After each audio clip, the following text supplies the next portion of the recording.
चुनावी दौर में इस बार प्रदेश में बोर्ड परीक्षा दे रहे छात्रों की परेशानी बढ़ गई है।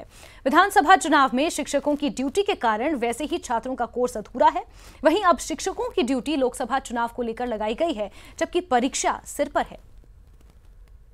छत्तीसगढ़ में विधानसभा चुनाव को संपन्न कराने में प्रदेश के हजारों शिक्षकों की ड्यूटी लगाई गई थी, जिसकी वजह से शैक्षणिक कार्य काफी प्रभावित हुआ।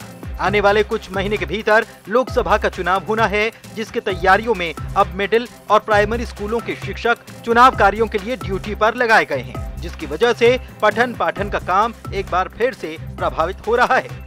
2 शिक्षकों की ड्यूटी लग गई है, 3 शिक्षक बचे हैं और चुनाव में ड्यूटी लगा हुआ है, तो 2 शिक्षक तो उसी में बिजी हो गए हैं, तो बच्चों का पढ़ाई भी नहीं हो पा रहा है। अभी सामने पेपर है सर, और ग्रेड कम आता है तो उससे फिर हम लोगों के ऊपर आता है कि आप लोगों का ग्रेडेशन गुणवत्ता कैसे कम हो गया है। प्रदेश में माध्यमिक शिक्षा मंडल की परीक्षा 1 मार्च से लेकर 29 मार्च तक चलेगी। इसके बाद अन्य परीक्षाएं संचालित होंगी, लेकिन इसके पहले शिक्षकों को गैर शैक्षणिक कार्य में तैनात कर दिया गया। हालांकि शिक्षा विभाग किसी तरह के असर से इनकार कर रहा है। 1 मार्च से हमने परीक्षा शुरू करने का निर्णय लिया है और 1 मार्च से शुरू होकर 29 मार्च तक खत्म हो जाएगी, क्योंकि इस बीच में हमें नहीं लगता है कि लोकसभा चुनाव का कोई काम शिक्षकों पर आएगा। नहीं, पढ़ाई के संबंध में तो देखिए अब ऐसा है कि जो टीचर्स हैं उनको समय समय पर जब काम सौंपे जाते हैं तो काम तो उनको करना ही है, क्योंकि शासन द्वारा सौंपे गए हैं, तो एक्स्ट्रा क्लास लेके कंप्लीट करेंगे उसको। बोर्ड परीक्षा से ठीक पहले विधानसभा चुनाव और अब लोकसभा चुनावों में शिक्षकों की ड्यूटी लगाने से छात्रों की परेशानी और बढ़ चुकी है। चुनाव भी जरूरी है, ऐसे में बोर्ड को पहले से वैकल्पिक व्यवस्था करनी चाहिए थी। अब ऐसे हालात में अगर छात्रों का रिजल्ट खराब होता है तो इसका जिम्मेदार कौन होगा? न्यूज़ 18 के लिए रायपुर से युगल तिवारी के साथ ब्यूरो रिपोर्ट। कांकेर के कई गांव ओडीएफ घोषित हो गए हैं, लेकिन जमीनी हकीकत कुछ और है। आलम यह है कि करोड़ों खर्च होने के बाद भी ग्रामीण खुले में शौच जाने को मजबूर हैं। ऐसे में भ्रष्टाचार को मिटाने का नारा बुलंद कर सत्ता में आई कांग्रेस सरकार क्या कुछ करती है, इसका इंतजार है।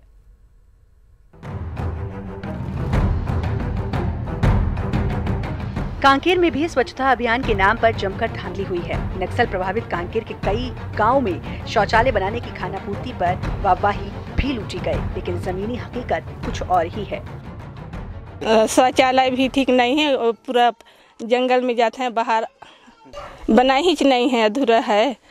तो शौचालय यहाँ पानी की सुविधा रहे में तो क्यों कैसे दीवार खड़ा करके रख दिए हैं। उसमें क्या है कि जरूरत है, और जो बहुत सा सीमेंट रेती का भी यहाँ रेती भी सुविधा नहीं मिल रहा है, इसलिए तो शौचालय नहीं बनी से सरकार सबको शौचालय बनाए पैसा दे है सरकार, तो तुम्हारे कैसे नहीं बनी तुम्हारे गांव में? क्या कारण है? वो यालवा जोला बनाई नहीं तो गड़बड़ बनाई ना है।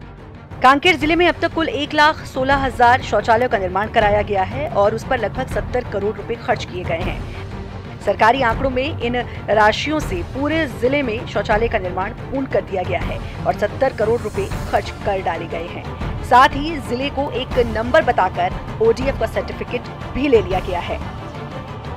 लेकिन कांकेर जनपद सीईओ का कहना है कि उनके पास अब तक कोई शिकायत ही नहीं पहुंची। वहीं कांग्रेस के नवनिर्वाचित विधायक शिशुपाल सोरी ने इस मामले में कड़ी कार्रवाई की बात दोहराई है। 61 पंचायत सभी को ओडीएफ घोषित किया गया है। सबको आज तक कोई शिकायत नहीं मिली है। जैसा आप कह गए हैं तो मैं कल ही जांच करवा लेता हूँ और देख लूँगा, जैसा कुछ होगा तो फिर उसको हम लोग ठीक कर लेंगे। और उन्होंने अधिकारियों को भी चेतावनी दी है कि सुधर जाएं, तो एक पूरे प्रदेश में ये निर्णय होंगे। और मैं अपने विधानसभा की जो बात करूं, इस तरह की कोई भी शिकायत व्यक्तिगत रूप से कोई आता है तो उस पर तत्काल कार्रवाई होगी। और मैं इस बात को जानता हूं, इस सिस्टम क्या है, और पकड़े भी जाएंगे और जो दोषी हैं उनके खिलाफ कार्रवाई भी होगी। बहरहाल अब देखना होगा कि सरकारी धन का दुरुपयोग करने वाले भ्रष्टाचारी अधिकारियों पर गाज कब गिरती है, या फिर फाइलों में ही जांच करने वाली बात ओम हो जाती है। जीवानंद हलधर, न्यूज़ 18 कांकेर।